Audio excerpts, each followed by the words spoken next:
سلام بچه‌ها، چطوریم؟ من محسنم از کانال لوگو میکر. امروز اومدم که بهتون یک مود بدون هیچ هزینه‌ای که پرداخت کنیم به راکستار رو نشونتون بدم که شما میتونین با این مود به شخصیت‌های مختلف تبدیل بشید.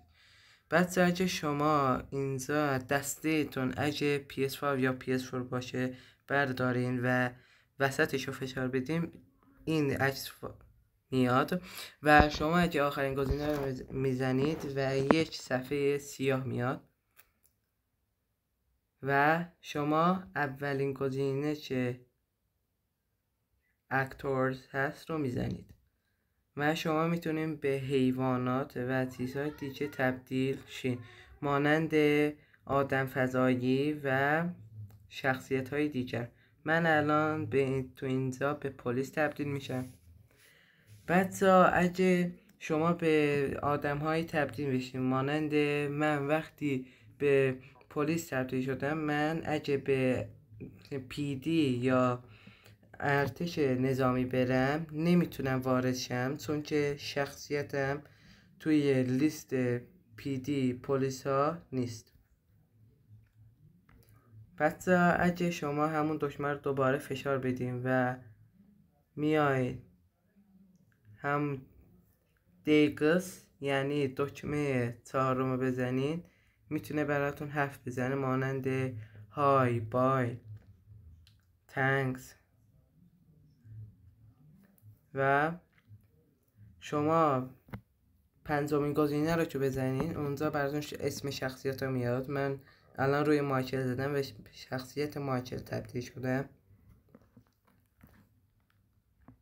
و الان من دکمه گاراژ رو زدم و زنتورنو رو برام آورد و میتونین توی این مود سوار شین و از ماشینتون استفاده کنین.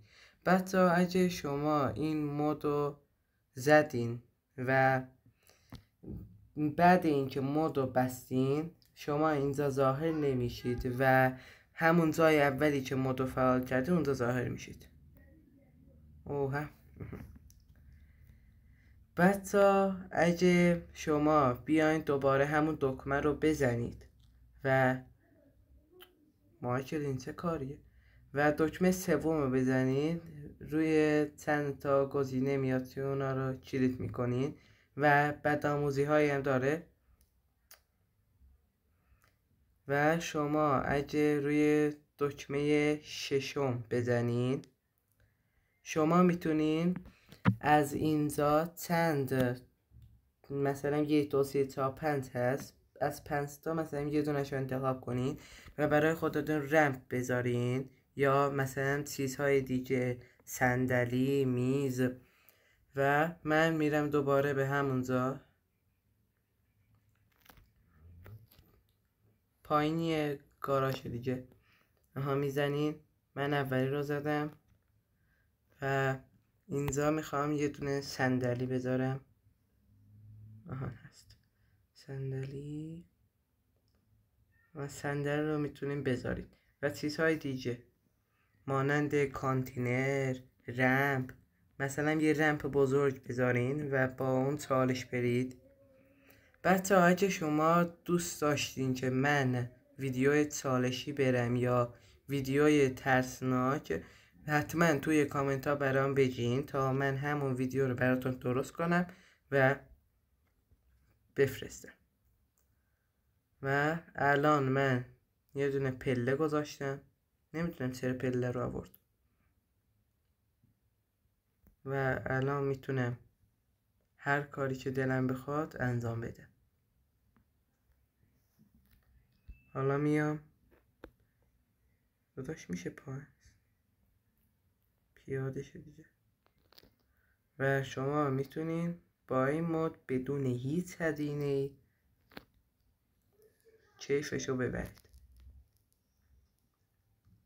من دوباره میرم بخش گاراژ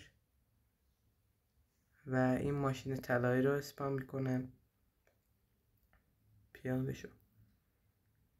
بچه‌ها اگه شما دوست داشتین که من ویدیوی بزرگ تبدیل شدن فقیری تا پولداری مایکل فرانکلین یا ترور رو بذارم براتون، توی کامنت ها بگین. هر کامنتی که بیشترین لایک رو بذاره، بهترین لایک رو بخوره، من همون ویدیو رو براتون درست میکنم. برگرد. روی اون صندلی ماشین آدم نشسته بود. آهان آدم. داداش میشه پیاده شی؟ آها.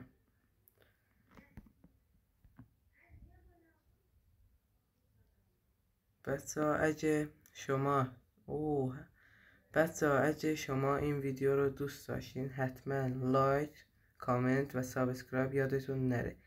بچه‌ها دوستتون دارم. تا ویدیوی بعد، خدا نگهدار.